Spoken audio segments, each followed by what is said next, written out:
BSN-IV student of Negros Oriental State University, and today I will be discussing about animal bites together with my group mates Miss Kathleen Pearl Gahilomo and Miss Debbie Jane Philosopher. This will be the first part of our discussion, and in this video, you will know the background of animal bites and its definition, pathophysiology, causes, symptoms, risk factors, prognosis, and do's and don'ts. At the end of our 20-minute discussion, our co-students will be able to identify and understand what animal bite is, determine the different causes, discuss ways how to treat it, discuss ways to prevent it, and demonstrate the triage assessment for animal bites. So let's start. The precise number of bite wounds in the United States and worldwide is difficult to determine because many animal bites are never reported. Reports estimate 4.5 million dog bites per year and approximately 800,000 receive medical attention. Substantially more dog bites occur than cat bites. These two species account for the majority mammalian bite wounds encountered in the emergency department. An animal bite is a wound, usually a puncture or laceration caused by the teeth. It usually results in a break in the skin but also includes contusions from the excessive pressure on body tissue from the bite. The contusions can occur without a break in the skin. Bites can be provoked or unprovoked. Mostly, it can cause a serious infection and even death. Most cases involve the children than adults to be injured by an animal bite. The animals that may bite include dogs, cats, rodents, rabbits, ferrets, farm animals, monkeys, and reptiles. Those bites can cause pain and other problems, life-threatening issues, especially when they become infected inside the body and blood circulation. Animal bites include injuries not only from the teeth of reptiles and mammals but also from fish and amphibians. Arthropods can also bite and leave injuries. Cat and human bites can carry a higher risk of infection. If the bitten animal has an identifiable owner, ask whether it is vaccinated currently against rabies. Dog bites typically cause a crushing-type wound because of the rounded teeth and strong jaws. The sharp-pointed teeth of cats usually cause puncture wounds and lacerations that may inoculate bacteria into deep tissues. Infections caused by cat bites generally develop faster than those of dogs. Domesticated ferrets are responsible for several documented cases of unprovoked attacks on young children and infants. The bites of foxes, raccoons, skunks, bats, dogs, and cats have been clearly linked to rabies exposure.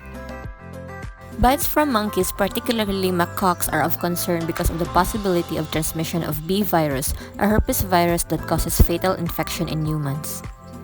Bites from large herbivores generally have a significant crush element because of the force involved. Bites of the hand generally have a high risk for infection because of the relatively poor blood supply of many structures in the hand and anatomic considerations that make adequate cleansing of the wound difficult. In general, the better the vascular supply and the easier the wound is to clean, the lower the risk of infection. A major concern in all bite wounds is subsequent infection caused by bacteria and, more rarely, viruses. With regard to dog bites, at least 64 species of bacteria are found in the canine mouth, and many resulting infections are polymicrobial.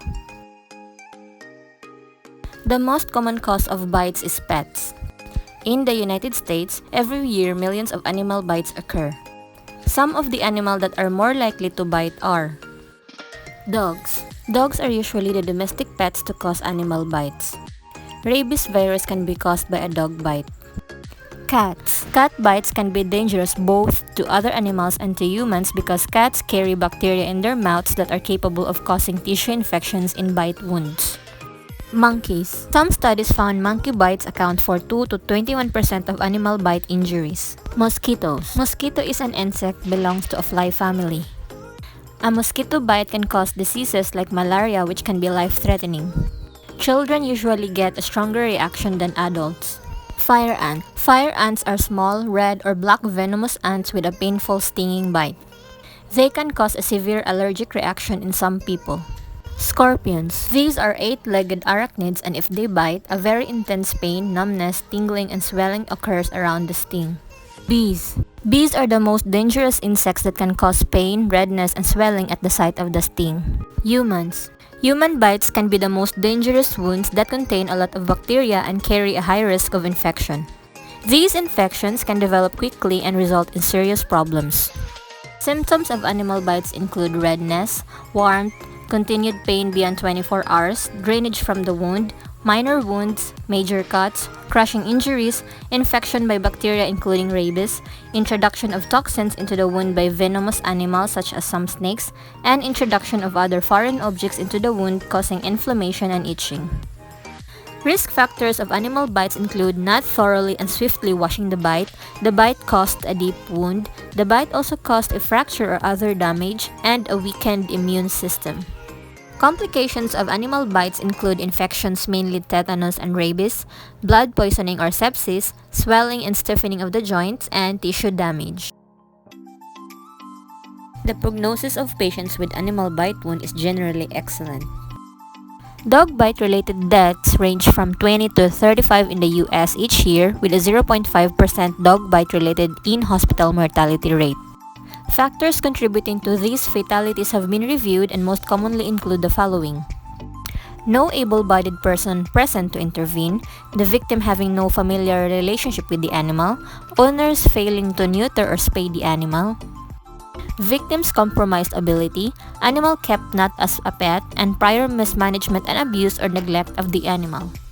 While local infection and cellulitis are the leading causes of morbidity, sepsis is a potential complication of bite wounds.